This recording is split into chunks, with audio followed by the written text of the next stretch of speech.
Good morning, everyone. A very good morning to all of you, बच्चों. I am back with the electrical machine problem series. और आज हम लोग देखने वाले हैं question based on high torque cage rotor and induction generator. तो बेटा इस सेशन के बाद ना आपका 3 फेज इंडक्शन मशीन के प्रॉब्लम पूरे हो जाते हैं, जिसके बाद हम देखेंगे next single phase induction motor. ठीक है, तो पहले इस पे फोकस करते हैं हाई टॉर्क केज रोटर और इंडक्शन जनरेटर. साथ ही साथ इसके अंदर मैंने प्रॉब्लम्स इंक्लूड किए हैं अबाउट कॉगिंग एंड क्रॉलिंग. तो चलो यार शुरू करते हैं. Let me start by introducing my self. My name is Ankit Goyal. I got all India rank 1 twice in GATE in 2014 and 2018. I was awarded gold medal by President of India himself in the year 2013 when I graduated from IIT. Till date, I have trained over 2 lakh students for GATE and DSE, and I am currently working as a director at an academy for GATE department. अब मेरे बारे में ये सारी बातें बहुत से बच्चे जानते हैं, लेकिन बच्चों मैं कहता हूँ सबसे इंपॉर्टेंट बात क्या है. इंपॉर्टेंट बात ये जो हमारी क्रिएट्रिक्स टीम है, अन अकेडमी टीम है, they work really hard in order to make sure just one thing, कि हमारे बच्चे हर एग्जाम में सबसे आगे रहें. और आप कोई भी एग्जाम टारगेट कर रहे हो, whether it is get, ESC, SSC, PSU, आप उस एग्जाम में बेहतरीन तरीके से परफॉर्म करके ना टॉप रैंक हासिल करो, ये हमारा लक्ष्य है. और इसके लिए जितने इनिशिएटिव लाने पड़े, जितना हार्डवर्क करना पड़े, we are ready to do it. और इसीलिए हम हार्डवर्क करते भी है बेटा, लेकिन हमारा हार्डवर्क सिर्फ यूट्यूब पे नहीं है, बल्कि अनअकैडमी ऐप पे भी है. तो आप लोग जल्द से जल्द अनअकैडमी ऐप इंस्टॉल करो and then access all our free initiative. बस उन्हें एक बार अनलॉक करना रहेगा using the code Ankit ESE. बहुत ईजी है. ठीक है, और देखो ये मेरी सारी स्पेशल क्लासेस का अड्डा है भाई. यहाँ पे अगर जाओगे तो मेरी आगे आने वाली सभी स्पेशल क्लासेस आपको एक जगह मिल जाएंगी. अगर अपकमिंग में चेक करोगे तो वो क्लासेस मिलेंगी जो आगे लगने वाली हैं. जैसे आज 11 बजे मैं PS भीमरा के क्वेश्चन सॉल्व कराने वाला हूँ. और अगर पुरानी क्लासेस देखनी है ना बेटा, तो वो भी अलग अलग फोल्डर्स के अंदर वेल अरेंज फॉर्मेट में पड़ी हुई हैं.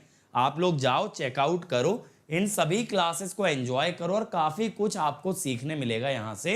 जैसे PSU के प्रैक्टिस क्वेश्चन है, यहाँ पे गेट के लिए प्रैक्टिस क्वेश्चन है, गेट के प्रीवियस ईयर क्वेश्चन पड़े हुए हैं. तो बेटा यहाँ पे ना क्वेश्चंस का भंडार है, क्योंकि आप लोग हमेशा एक ही चीज़ की कंप्लेंट करते हो, सर हमारे पास प्रैक्टिस क्वेश्चन नहीं है.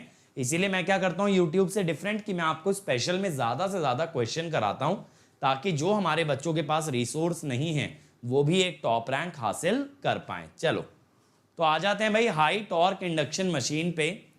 पहला क्वेश्चन ये वाला जाने तो चलो इस पे आओ.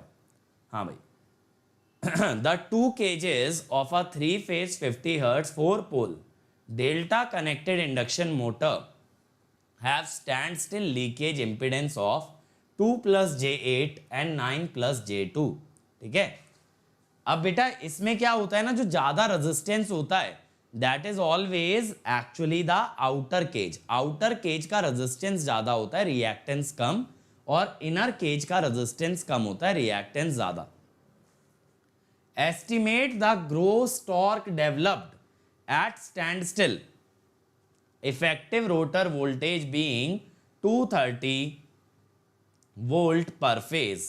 ठीक है, अब भाई यहां पे अगर देखें, स्टैंड स्टिल की बात कर रहा है. देखो अब डबल केज रोटर में क्या करना होता है ना, आउटर और इनर दोनों टॉर्क अलग अलग निकालने होते हैं. क्या करना होता है, देखो 3 बाय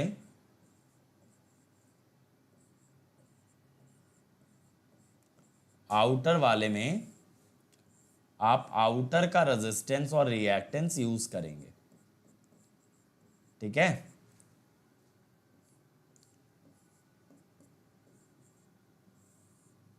ओमेगा SM की जगह डालोगे 4 pi F by P 230 square. Stand still है तो स्लिप इज 1.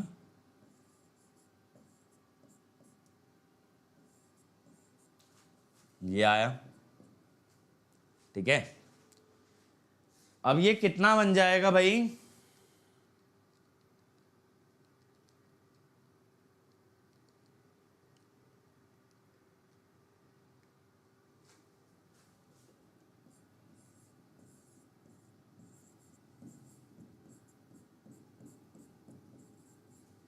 ये आ गया।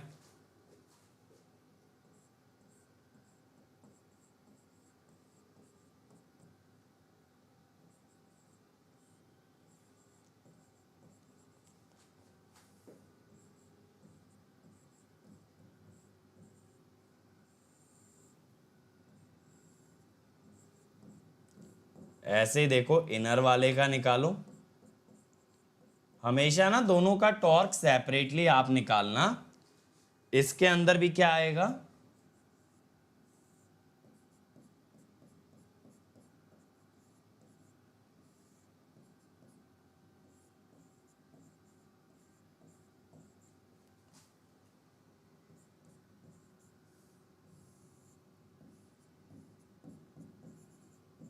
देखें भाई ये कितना आता है।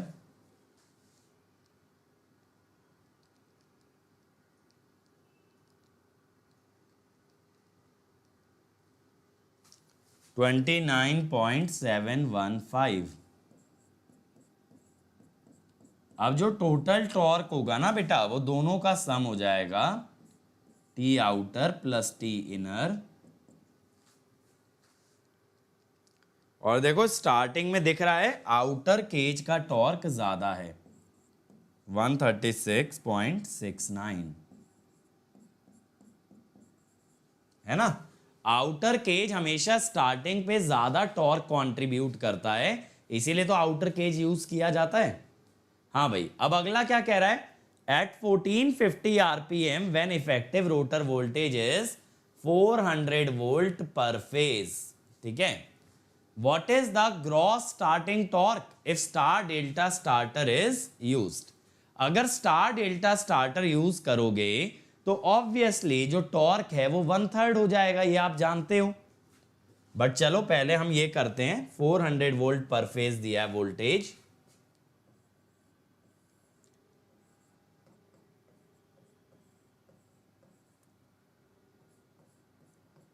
और स्पीड दी है, तो यहां से ना आप स्लिप निकल जाएगी। अगर आप एनएस देखोगे तो 1500 आएगा।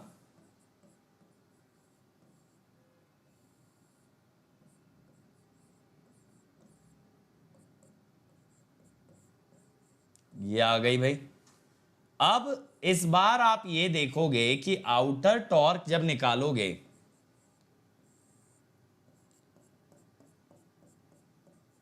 देखो इसमें आउटर वाली इंपीडेंस यूज होगी ना, और ये वोल्टेज पर फेज ही दे रखी है डायरेक्टली। अब आर आउटर था 9,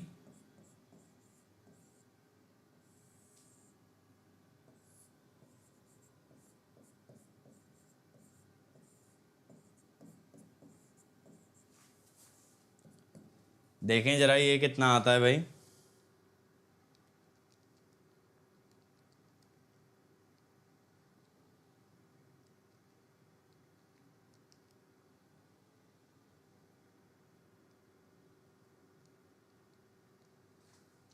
$11.317। और अगर इनर टॉर्क की बात करें भाई,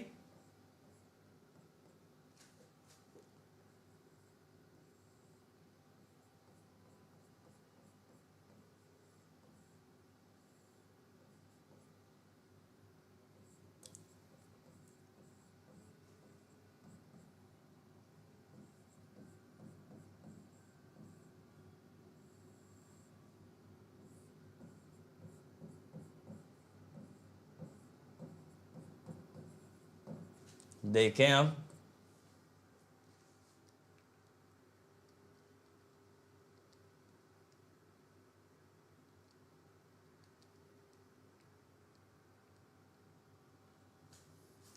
$50.04। अब आप ये देखो इनर केज का टॉर्क डोमिनेट कर रहा है भाई, तो टोटल टॉर्क हो जाएगा आउटर प्लस इनर,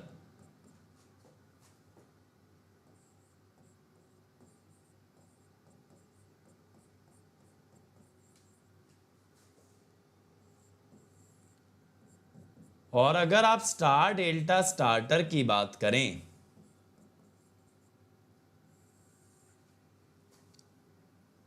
तो स्टार्टिंग टॉर्क देखो पहले का 1/3 आएगा, लेकिन अब देखो ये भी डिपेंड करता है आप वोल्टेज 230 ले रहे हो या 400। चलो मान लो अगर आप 400 ही ले रहे हो, आप बोलते हो कि सर सेकंड पार्ट में तो 400 लिखी थी, तो एक काम करो ना, क्यों पूरी मेहनत दोबारा करनी है। टॉर्क वोल्टेज स्क्वायर के प्रोपोर्शनल होता है, वहां से स्केल कर लो भाई। Good morning Isha.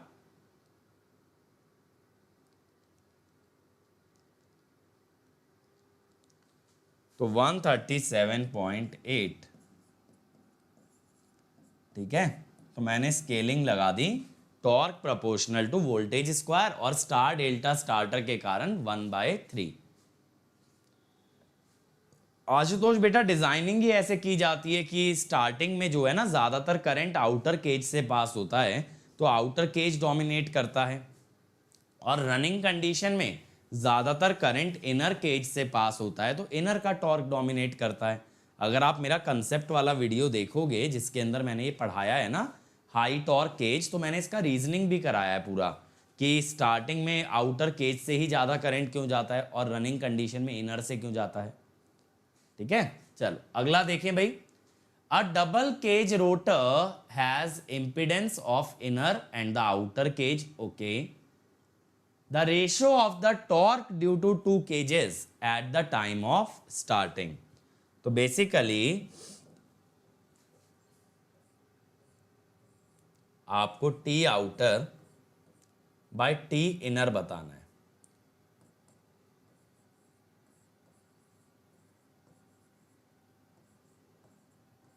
स्टार्टिंग है तो स्लिप तो 1 ही लोगे,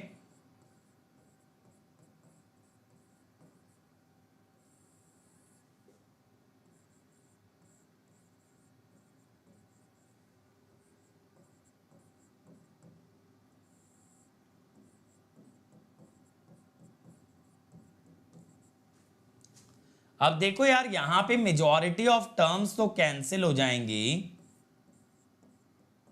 यहां पे कुछ ऐसा माहौल बनेगा,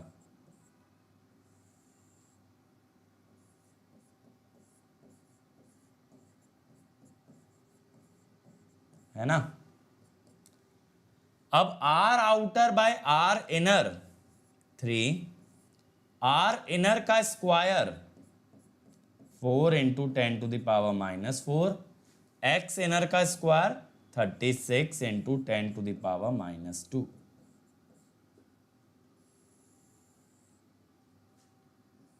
आर आउटर का square 36 into 10⁻⁻⁴ plus 4 into 10⁻⁻²।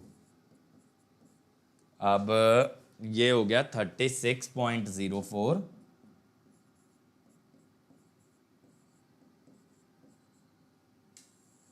Bye 4.36। देखना जरा कितना आ रहा है ये, ठीक है। और ये बात ना ध्यान रखना एग्जाम पॉइंट ऑफ व्यू से कि स्टार्टिंग में डोमिनेट करता है आउटर केज और रनिंग कंडीशन में इनर केज। तो सी आ गया, है ना। तो देख रहे हो कितना ज्यादा रेशो आ रहा है, आउटर अपॉन इनर का जो टॉर्क आ रहा है वो ऑलमोस्ट करीब करीब 25 गुना आ रहा है, यानी outer cage is producing 25 times the torque as compare to inner cage. अगला देखिए भाई, इंडक्शन जनरेटर का सवाल है, बढ़िया सवाल है। A cage rotor induction generator is driven successively at speed n1 and n2. The ratio of output, stator output 9 kilowatt and 4 kilowatt. The ratio nr1 by nr2 is 1.043. Synchronous speed is 750 rpm. Find nr1 and nr2. Rotor voltage per phase at standstill is 150 volt.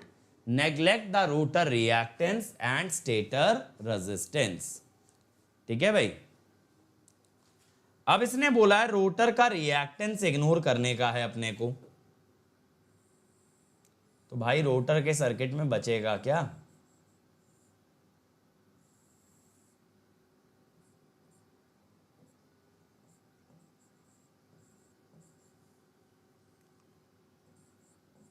बस ये बचेगा। अब R2/S की जो power होती है आप बहुत अच्छे से समझते हो, that is the air gap power.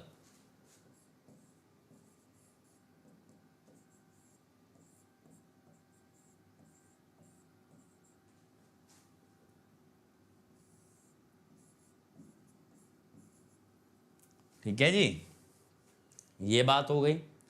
अब हमेशा ध्यान रखना बेटा, इंडक्शन जनरेटर की जब बात आती है तो एक्चुअली पावर जाती है रोटर से स्टेटर। जैसे इंडक्शन मोटर में पावर का ट्रांसफर है स्टेटर से रोटर, ऐसे ही इंडक्शन जनरेटर में है रोटर से स्टेटर।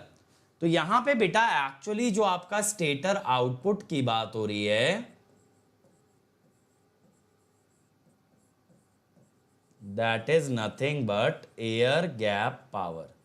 बट पता है इंडक्शन जनरेटर में जो एयर गैप पावर होती है ना, वो रोटर से स्टेटर जा रही होती है, जबकि इंडक्शन मोटर में एयर गैप पावर जाती है स्टेटर से रोटर की तरफ। तो यहां पे स्टेटर आउटपुट का मतलब है एयर गैप पावर, और ये है आपका 3।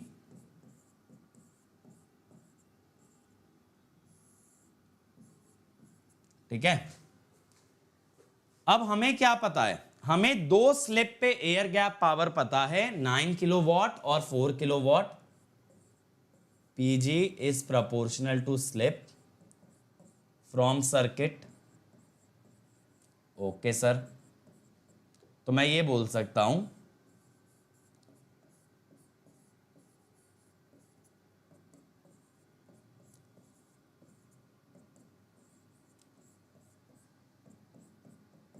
अब सर एक इक्वेशन तो आ गई दो स्लिप में। दो स्लिप क्यों है, क्योंकि दो रोटर की स्पीड है NR1 और NR2। गुड मॉर्निंग कुंवर। अब बात है एक और इक्वेशन कहां से निकालें, दो वेरिएबल हुए हैं तो दो इक्वेशन भी चाहिए। दूसरी इक्वेशन बेटा आपको यहीं पे नजर आ जानी चाहिए। क्या बोलोगे?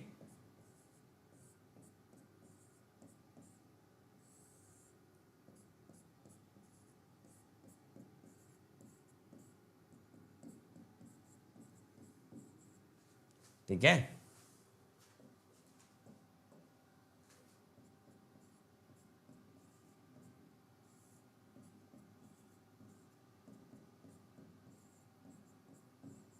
वन 1.043। अब यहां पे हम लोग क्या कर सकते हैं,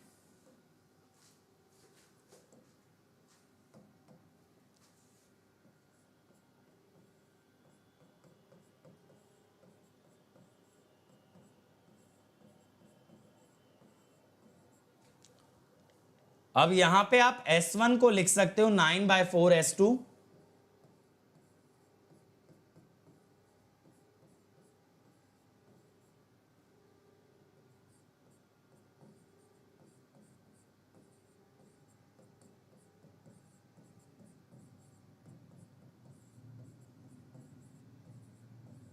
ठीक है, तो यहां से कितना आ जाएगा भाई,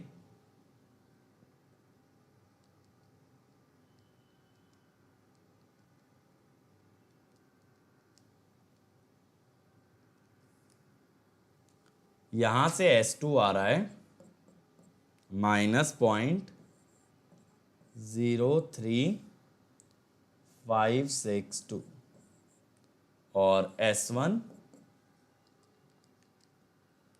-0.08। अब NR1 NS उसने बताया है क्वेश्चन में 750 RPM, तो यहां से आ गया 810.11 RPM।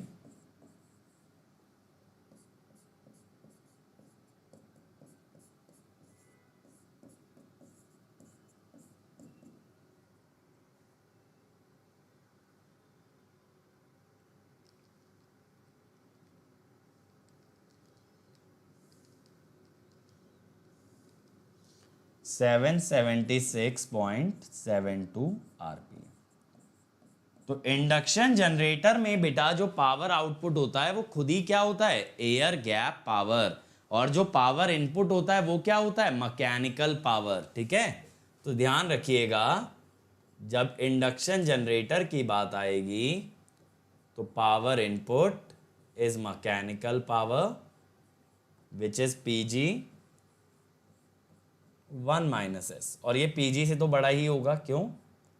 क्योंकि स्लिप है नेगेटिव, और जो आउटपुट पावर होती है दैट इज एक्चुअली पीजी।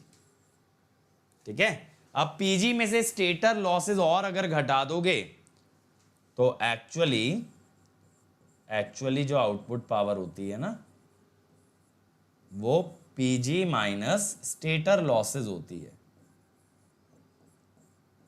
इसमें स्टेटर के कोर लॉस, कॉपर लॉस सब सब्ट्रैक्ट किए जाते हैं। ठीक है, अगले सवाल पे आते हैं भाई। In a double cage induction motor the impedance of the cage at standstill are given. अब पूछा है भाई 0.05 की स्लिप पे बताओ ratio of outer torque and the inner torque.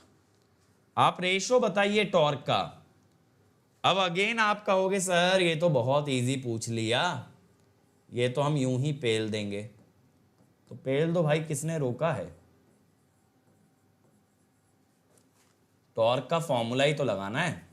बस समझना ना आपको यहां पे ये है बेटा कि डबल केज में आउटर और इनर केज को अलग अलग सॉल्व करना पड़ता है।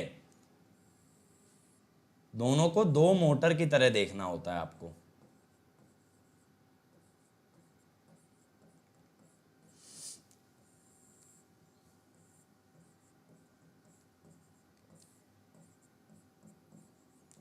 अब देखो सारी टर्म तो कटी जाती हैं बेटा,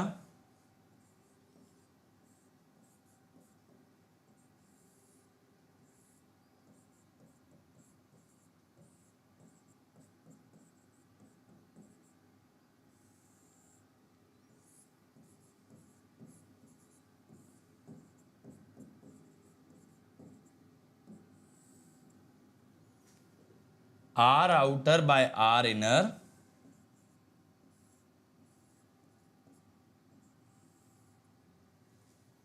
.1 बाय एस, एस है 0.05,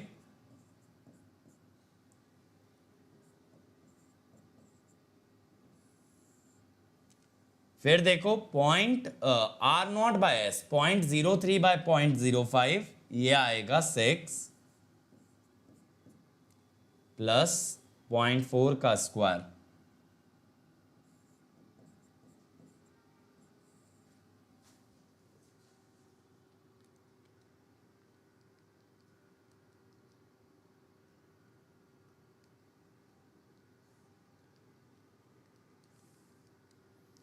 ये आ गया 0.5185। देखो रनिंग कंडीशन में ये जो रेशो है ये 1 से छोटा आ रहा है, नहीं एक सेकेंड, सी आएगा। रनिंग कंडीशन में बेटा ये जो रेशो आ रहा है ये 1 से छोटा आ रहा है, इसका मतलब है ज्यादा टॉर्क कौन पैदा कर रहा है? Inner cage. Well done Gauri Shankar बेटा, वेल डन। और कोशिश करो कि ये मशीन की क्वेश्चन सीरीज भी देख लो पूरी, तब जाके मशीन आप कह सकते हो फुल तरीके से तैयार हो जाएगा। अब अगला देखें भाई, cogging and crawling are the phenomena associated with, cogging and crawling are the phenomena associated with cage induction machine and they are essentially the same. Same नहीं होते कॉगिंग और क्रॉलिंग, तो first statement is wrong. Squirrel cage induction machine, the former during starting and the later at a fraction of rated speed।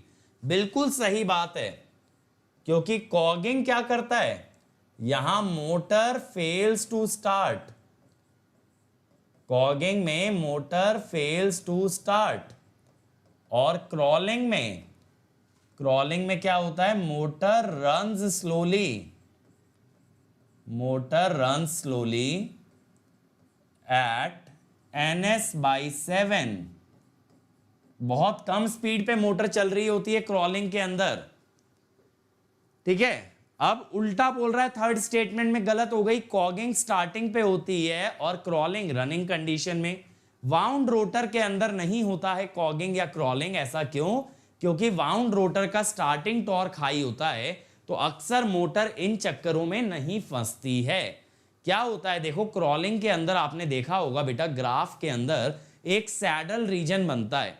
हम कहते हैं अगर motor इस saddle reason में फंस गई तो वो फुल लोड स्पीड पे नहीं काम कर पाएगी, वो बहुत कम स्पीड पे चलेगी। लेकिन वाउंड रोटर इंडक्शन मोटर में due to high starting torque motor इस सैडल रीजन को बहुत तेजी से क्रॉस कर जाती है, और जब मोटर इस सैडल रीजन को क्रॉस कर जाती है तो then it does not crawl, तो वो क्रॉलिंग नहीं परफॉर्म करती।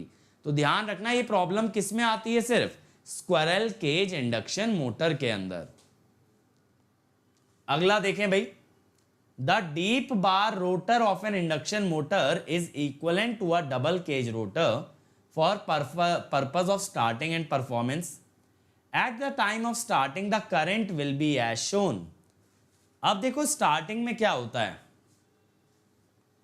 A9 बेटा जो हमारा सैडल रीजन बनता है ना, that is near to NS/7, इसीलिए वो 7 फिक्स है। बाकी हार्मोनिक्स की वजह से सैडल रीजन नहीं बनता है। जैसे अब आप बात करो फिफ्थ हार्मोनिक की, देखो मैं बना के दिखा देता हूं। वैसे तो तुम्हें ये चीज पता होनी चाहिए भाई, क्योंकि I expect you guys to watch theory video and then only follow the problem solving videos.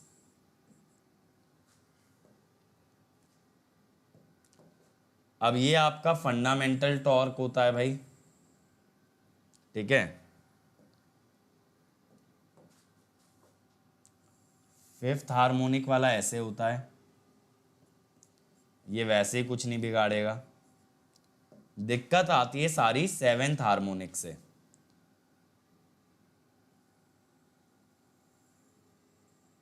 ऐसे होता है।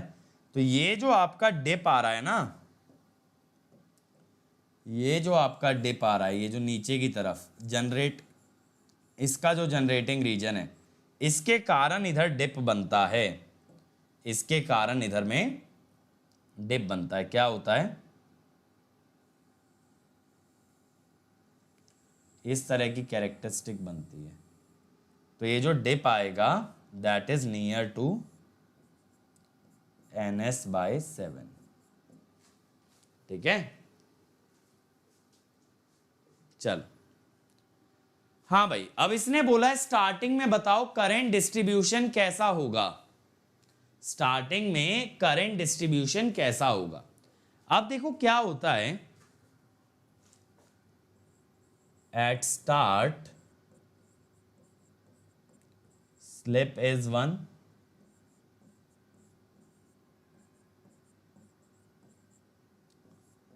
इसीलिए क्या होता है ना, currents are divided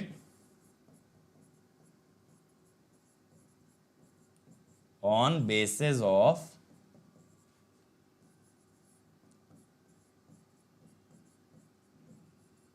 leakage reactance, ठीक है।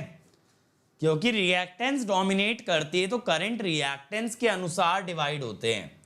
अब देखो ये रोटर है, ये आपका कहीं ऊपर स्टेटर होगा। अब रोटर में जो टॉप वाला पार्ट है, यहां पे गैप कम है तो लीकेज भी कम है। यहां पे गैप ज्यादा है तो लीकेज भी ज्यादा होगा। तो जहां पे बेटा लीकेज ज्यादा है वहां पे करंट कम होगा, यानी यहां पे आपका ज्यादा करंट आएगा टॉप पे। टॉप पे करंट ज्यादा आएगा और बॉटम पे करंट कम आएगा। तो आंसर विल बी ए। देखो टॉप पे आपको ज्यादा करंट मिल रहा है, करंट आपका एक्स एक्सिस पे है, ये है करंट। तो टॉप पे आपको ज्यादा करंट मिल रहा है और यहां पे कम करंट बॉटम पे, ठीक है। तो आंसर वुड बी ए। समझ में आया? ये बात क्लियर हुई भाई? टॉप पे करंट ज्यादा आएगा, बॉटम पे करंट कम आएगा, इसीलिए आंसर विल बी ए। क्योंकि देखो वाई एक्सिस पे आपने हाइट दिखाई है बेटा, वाई एक्सिस पे हाइट है, एक्स एक्सिस पे करंट है। तो करंट ज्यादा होने का मतलब है एक्स इंटरसेप्ट का ज्यादा होना। चलो अगला देखें भाई, the phenomena of crawling in a 3-phase cage induction motor may be due to, बताओ।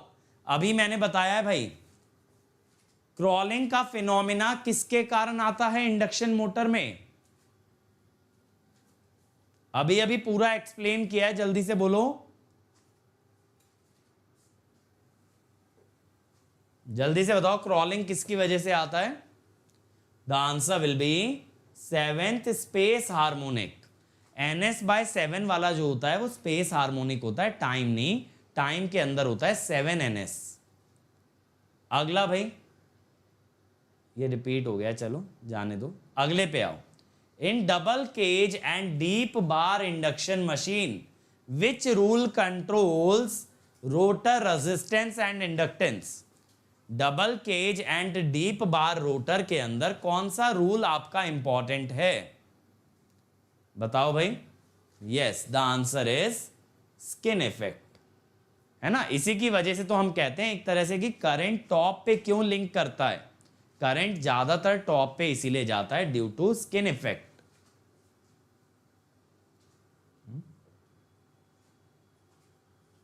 चलो नेक्स्ट देखो भाई। An induction generator having a synchronous speed of 750 rpm is driven at 800 rpm with the rotor short. Consider stator output 9 kilowatt. ये कौन सी power होती है? मैंने बताया था एयर गैप पावर। अब पहला क्वेश्चन है determine the rotor copper loss. पहला क्वेश्चन है determine the rotor copper loss. निकालना जरा जल्दी से। चैलेंजर सीरीज के क्वेश्चन बेटा कम्युनिटी पोस्ट में आता है, ठीक है, सुबह 9 बजे आता है, कम्युनिटी पोस्ट में आ गया होगा, चेक कर लो।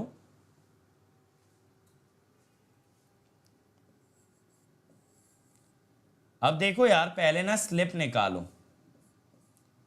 750 आरपीएम उसकी सिंक्रोनस स्पीड है, घूम रहा है 800 पे,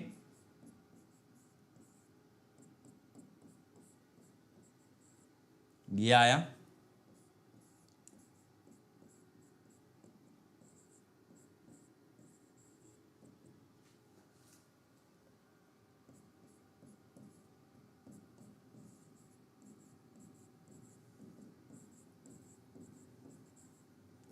सिक्स 600 वॉट, ठीक है, एसपीजी हो जाएगा ना 600 वॉट। अगला क्या कह रहा है भाई? Rotor resistance given that the voltage across slip ring at stand still is 260, ठीक है।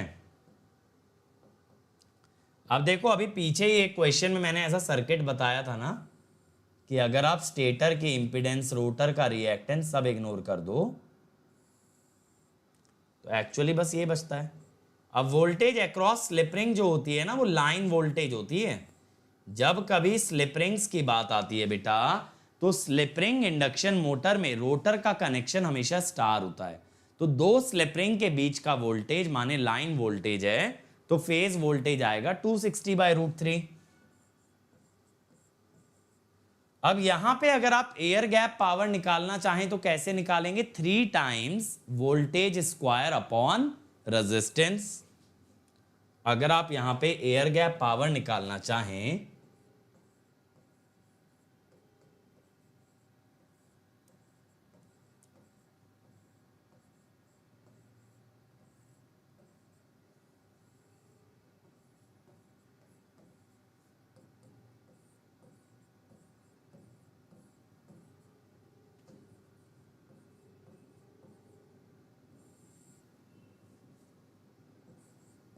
स्लिप आपने देखा ही, अभी 1/15 थी।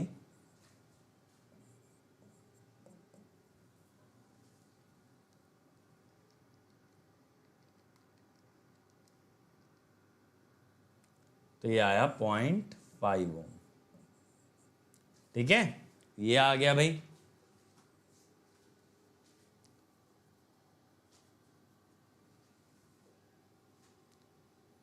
बेटा बना सकते हो नोट्स, बट ऐसा नहीं है कि नोट्स के बिना रैंक नहीं आती है। शुभम, मेरी खुद की फर्स्ट रैंक आई है, अब या तो तुम्हारे सीनियर्स को ज्यादा पता होगा भाई।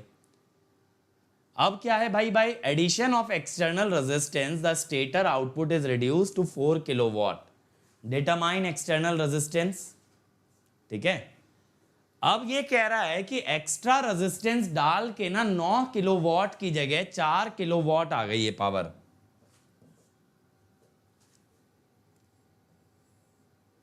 और मेरे भाई एक काम ये कर सकते हो ना, लेक्चर्स के स्क्रीनशॉट या पीडीएफ, ठीक है, आप डाउनलोड करके रख लो, आपके पास कंप्लीट नोट्स तो रहेंगे ही, हाथ से लिखने की क्या जरूरत है, मजदूरी करने की क्या जरूरत है।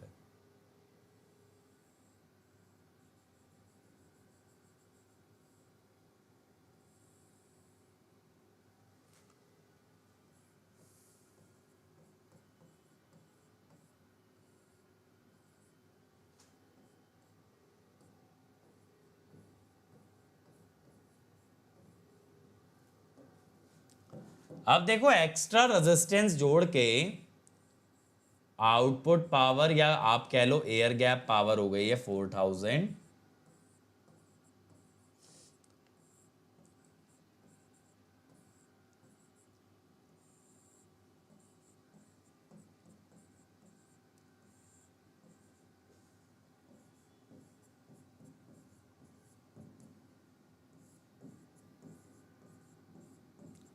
अब देखो स्लिप तो नहीं बदलेगी। सर स्लिप क्यों नहीं बदलेगी?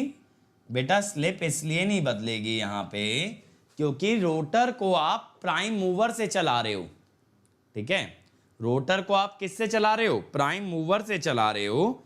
जब आप रोटर को प्राइम मूवर से चला रहे हो तो obviously you will not be able to change the slip. तो यहां से आर ई आ गया 0.6266, ठीक है। तो ये हो गया आर ई। बेटा गेट को कॉम्प्रोमाइज क्यों करना पड़ेगा प्लेसमेंट के लिए? मुझे समझ नहीं आ रहा। अगर प्लेसमेंट के लिए जाते भी हो कॉलेज तो अपना मोबाइल कैरी कर लो, देखते रहो लेक्चर। अगला देखें भाई question. 2 3-phase squirrel cage induction generator are identical in all respect except the fact that slot depth of B is more than A। B का जो स्लॉट है वो ज्यादा डीपर है A के कंपैरिजन में। तो as compare to machine A, machine B will have, B में ऐसा क्या होगा A के कंपैरिजन में? अगर डीपर स्लॉट है, बेटा डीपर स्लॉट का मतलब होता है मोर लीकेज। क्यों? क्योंकि स्टेटर से डिस्टेंस ज्यादा हो जाता है। डीपर स्लॉट का मतलब क्या है? मोर लीकेज। अब लीकेज अगर ज्यादा है माने कि X2 इज हाई, X2 अगर हाई है तो obviously torque will be low, ठीक है। तो यहां पे हम क्या कहते हैं? Less pull out torque and poor power factor, C आएगा।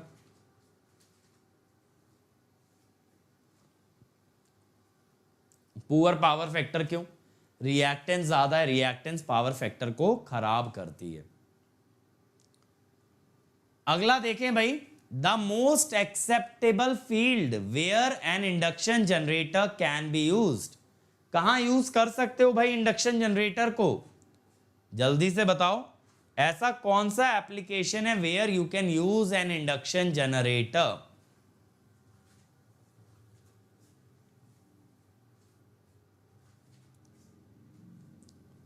बोलो मेरे भाई। The answer will be wind power system. देखो ये जो तीन है ना, ये तीन कन्वेंशनल एनर्जी सोर्सेज हैं, और जितने भी अपने कन्वेंशनल एनर्जी सोर्सेज होते हैं ना, वहां पे यूज होता है सिंक्रोनस जनरेटर। क्या यूज होता है? Synchronous generator. विंड और टाइडल में यूज कर सकते हो इंडक्शन। बहुत ही बढ़िया ईशा। लास्ट क्वेश्चन भाई, if the residual flux is absent in the rotor iron of isolated induction generator. बेटा X1 भी ले सकते हो, ऐसा जरूरी नहीं है कि X2 ही क्यों लिया, बट यूजुअली क्या होता है ना, हम लोग स्टेटर का इंपीडेंस इग्नोर कर देते हैं। हाँ बेटा ज्योति, मैंने PDF देना बंद कर दिया है अब बिकॉज ऑफ लो अटेंडेंस। जब बच्चे पढ़ने में इंटरेस्टेड नहीं है फिर भी अपना कमिटमेंट पूरा कर रहे हैं पढ़ाने का, बट कोई एक्स्ट्रा सपोर्ट, एक्स्ट्रा फैसिलिटी नहीं दी जाएगी अब, है ना। जब आप लोग इंटरेस्ट नहीं दिखाओगे तो फिर हमें क्या पड़ी है बेटा आप लोगों के लिए ज़्यादा से ज़्यादा करने की, बताओ। If residual flux is absent then it will not run, क्योंकि जैसे डीसी शंट जनरेटर होता है ऐसे वोल्टेज बिल्डअप के लिए it also needs residual flux, it also needs residual flux.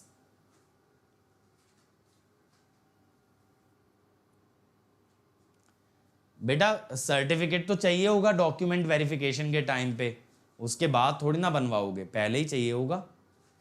चल तो बेटा अब इसके बाद हम लोग मिलेंगे 11 बजे स्पेशल क्लास में, आपको मैं पीएस भीमरा के क्वेश्चन कराऊंगा मशीन्स के।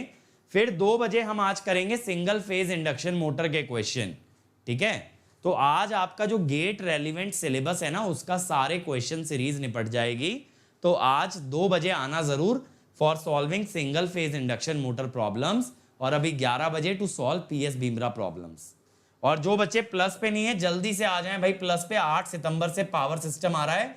तो यहाँ पे लाइव क्लासेस में सबसे बढ़िया बात है that you can talk with the educator, आप एजुकेटर से बात कर सकते हो, that is the best part.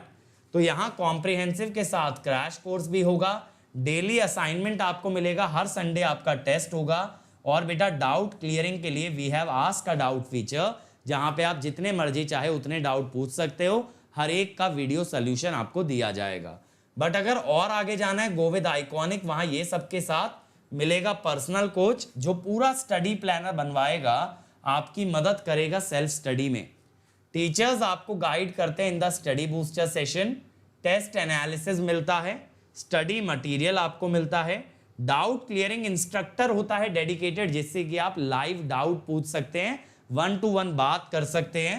बस आपको क्या करना है, ज्वाइन करते समय कोड लगा देना है अंकित ESE, जिससे मिलेगा immediate 10% discount and you will come under my personal guidance.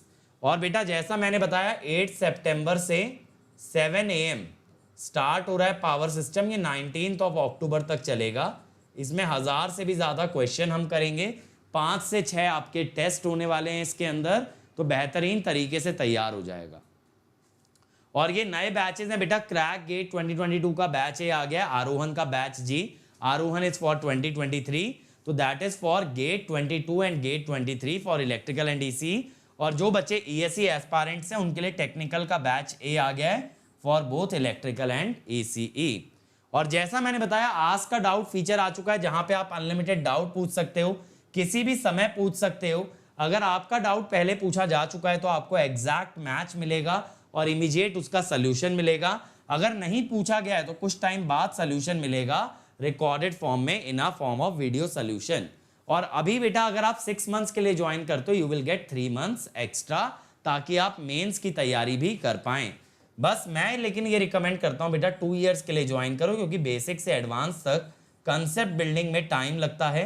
तो आपको कोड लगा देना है अंकित ESE, जिससे मिलेगा immediate discount and you will come under my personal guidance. लेकिन बेस्ट प्लान है बेटा 2 ईयर आइकॉनिक, क्योंकि यहाँ पे एक पर्सनल कोच भी आपको मिलता है, और वो पर्सनल कोच ना आपको काफ़ी हैंड होल्डिंग प्रोवाइड करता है, सेल्फ स्टडी में काफ़ी मदद करता है, जिससे कि आपका ना तो कभी मोटिवेशन लूज होता ना कभी डायरेक्शन लूज होती, और फिर आप एक टॉप रैंक निकाल सकते हो। ऑब्वियस सी बात है अगर 2 साल आपके साथ कोई टॉपर मेहनत करेगा तो definitely you can do much much better.